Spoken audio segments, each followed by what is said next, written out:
먼저 이 대통령 탄핵안 가결이 이뤄진 취재기자 연결을 좀 하도록 하겠습니다. 김도영 기자가 용산 대통령실에 대기하고 있는데, 자, 연결하도록 하겠습니다. 자, 김도영 기자 연결돼 있습니까?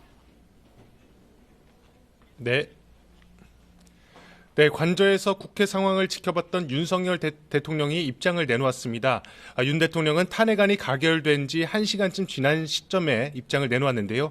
윤 대통령은 탄핵안이 가결되는 모습을 보면서 처음 정치 참여를 선언했던 때가 떠올랐다면서 당시엔 자유민주주의와 법치가 무너져 있었다고 회고했습니다.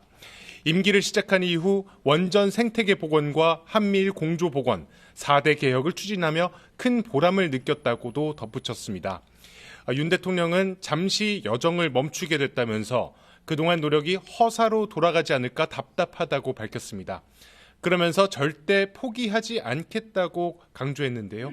질책과 격려, 성원을 모두 마음에 품고 마지막까지 국가를 위해 최선을 다하겠다고 밝혔습니다.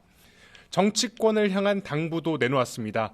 폭주와 대결의 정치에서 수기와 배려의 정치로 바뀔 수 있도록 정치 문화와 제도를 개선하는 데 관심과 노력을 기울여 달라고 밝혔습니다. 네, 윤 대통령 입장문을 발표하고 다시 관저로 들어갔습니까?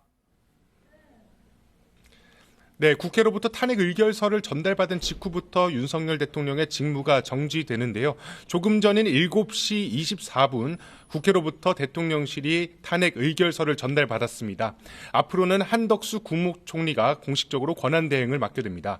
대통령실 참모진들 역시 한덕수 총리의 지시에 따라 업무를 수행하게 됩니다. 윤 대통령은 공직자들에게 대통령 권한대행을 중심으로 맡은 바 소임을 다해달라고 당부했는데요. 대통령실은 지난 7일 탄핵소추안 표결 이후부터 국민의힘에서 잇따라 탄핵 찬성 의사를 밝히는 의원들이 나오면서 어느 정도는 이번 결과를 예상했을 것으로 보입니다. 참모진들도 탄핵에 따른 대비책을 어느 정도 마련해 놓았을 것으로 보이는데요.